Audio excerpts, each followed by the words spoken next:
میرا محترم ڈاکٹر صاحبان اور عزیز طلبہ اور طالبات، ایک اچھا ڈاکٹر بننا ایک الگ محنت اور اچھا انسان بننا یہ دوسری محنت۔ ڈاکٹر بنے، سائنسدان بنے، انجینئر بنے، تاجر بنے، یہ علم اللہ نے انسانوں کو دے دیا ہے، آپ ہی نکالو، آپ ہی پڑھو۔ لیکن اچھا انسان کیسے بنے، یہ علم انسان کے پاس کوئی نہیں۔ یہ اس کو اللہ اپنے نبیوں کو الہام کرتا ہے اور وہ آگے پھر اللہ کے بندوں کو بتاتے ہیں۔ جتنے آپ کو یہ بڑے مالدار نظر آتے ہیں، یہ اتنی زیادہ زنجیروں میں جکڑے ہوتے ہیں، ان کے کام ان کو پکڑ لیتے ہیں جو اس سے نکل نہیں سکتے، چونکہ انہوں نے صرف کاروبار بڑھانے کا علم حاصل کیا ہے، اچھا انسان بننے کا علم حاصل نہیں کیا، اچھا فزیشین بننے کا علم حاصل کیا ہے، اچھا انسان بننے کا علم حاصل نہیں کیا۔ اچھا انسان بننے کے لیے میرے نبی کا علم چاہیے، میرے نبی کی زندگی چاہیے، میرے نبی کے اخلاق چاہیے۔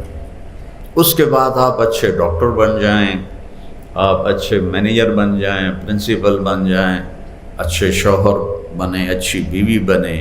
ان ساری اچھائیوں کی جو جڑ ہے وہ جناب رسول اللہ صلی اللہ تعالیٰ علیہ وسلم کی مبارک زندگی ہے، کیونکہ ہم جانتے ہی نہیں کہ اس اور اس جہان میں کس طرح کامیاب ہونا ہے کہ اللہ راضی ہو جائے۔ کامیابی کا مفہوم ڈاکٹروں میں یہ ہے، کلینک چل جائے، مریض آنے شروع ہو جائیں، اور تاجر میاں ادریس جیسے ان کی تجارت چل جائے، ان کا کاروبار چل جائے، تو ان کے پروجیکٹ لگنے شروع ہو جائیں، یہ کہیں گے لو جی ساڑیاں تو موجوں ہو گئی، سکسیسفل ہیں، بڑے کامیاب تاجر ہیں۔ ہر لائن کی مثال دے دیتا ہوں۔ ہم ذمہ دار لوگ ہیں وراثتی، ہماری فصلیں اچھی ہونے لگ جائیں، ہمارے پلاٹ اچھے بن جائیں، تو ہم کہتے ہیں جی ہم بڑے کامیاب ذمہ دار ہیں۔ اللہ کیا کہتا ہے؟ میں نے ایک چھوٹی سی سورت آدھی تلاوت کی ہے۔ اللہ کیا کہتا ہے؟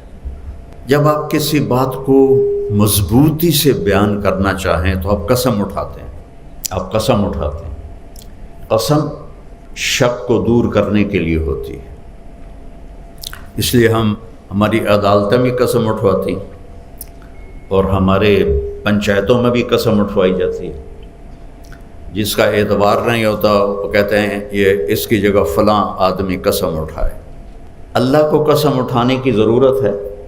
وَمَنْ أَصْدَقُ مِنَ اللَّهِ قِيلًا، اللہ سے سچا کوئی ہو سکتا ہے کائنات میں؟ تو اللہ کیوں قسم اٹھا رہا ہے؟ یہ جو میں نے دو تین آیتیں پڑھی ہیں، اس میں اللہ نے ایک بات ہمیں سمجھائی ہے، اس کو سمجھانے کے لیے جتنی قسمیں اللہ نے اٹھائی ہیں پورے قرآن میں کہیں اتنی قسمیں نہیں اٹھائیں۔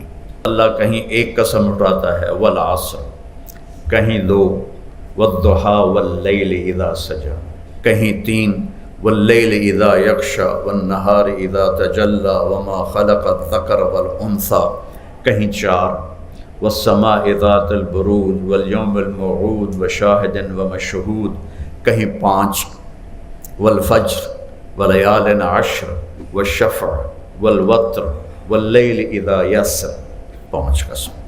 جیسے جیسے بات وزنی ہوتی ہے اس پر قسمیں بڑھتی جاتی ہیں۔ اب جو میں آپ کو سنانے لگا ہوں، یہاں اللہ تعالیٰ نے 11 قسمیں اٹھائی، 11 قسمیں، 11 قسمیں اللہ اٹھائے، زمین آسمان کانپ اٹھے ہیں۔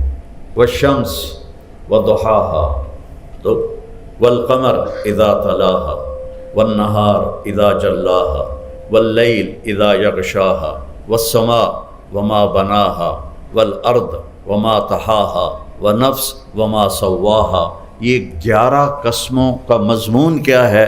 قد افلح من زکاہا وقد خاب من دساہا. جو اچھا انسان بن گیا وہ کامیاب ہے، اور جو برا انسان بنا وہ ناکام ہے. میں نے اس کا مفہوم بتا دیا ہے. کامیاب ہو گیا جس نے اپنے آپ کو پاکیزہ کر لیا، اور ناکام ہو گیا جس نے اپنے آپ کو گناہوں میں ڈبو دیا. گناہ گندگی ہیں. تو میرے عزیزو، اچھی مسلمان بنو، اچھی خاتون بنو، اچھے انسان مرد بنو.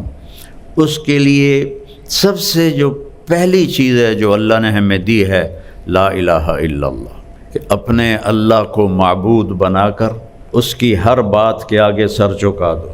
اللہ تعالیٰ فرماتے ہیں کہ میرے بندے، کم تتزین للناس، تو لوگوں کے لیے کتنا بنتا سنورتا ہے. جب تو کسی محفل میں جاتا، میں بھی نمی پگڑی پائی تے واسکوٹ ٹھمکائی کہ میں میاں ادریس دے کالج جاؤنا ہے، اور یہ جو مستورات ہیں جب کسی فنکشن میں جانا ہو تو تباہی پھیر دیتی ہیں خامد کی، اے بھی لے آؤ، اے بھی لے آؤ، اے بھی لے آؤ، اے بھی لے آؤ، اے بھی لے آؤ. تو میرا اللہ کہتا ہے کم تتزین للناس. جب تو کسی کے لیے، کسی فنکشن کے لیے، کسی سے ملنے کے لیے جاتا تو کتنا تیار ہو کے جاتا ہے. فہل تزینت لاجلی، ارے کبھی میرے لیے بھی تو مزین ہو کے آ، کبھی میرے لیے بھی تو میک اپ کر کے آ، کبھی میرے لیے بھی تو تیار ہو کے آ. اب اللہ کے لیے تیار ہو کے جانا کیا ہے؟ کلمے کا دوسرا حصہ محمد الرسول اللہ کا. محمد ہی میک اپ کر لے، محمد ہی میک اپ کر لے تو تو میرا محبوب بن جائے گا. میں تجھے محبت کی نظر سے دیکھوں گا. اپنے نبی کی دیکھو، ہم ان کے باطن کو نہیں پہنچ سکتے، ان کی نقل اتار لیں اپنی زندگی کے ہر عمل میں، تو اللہ کے ہم محبوب بن جائیں.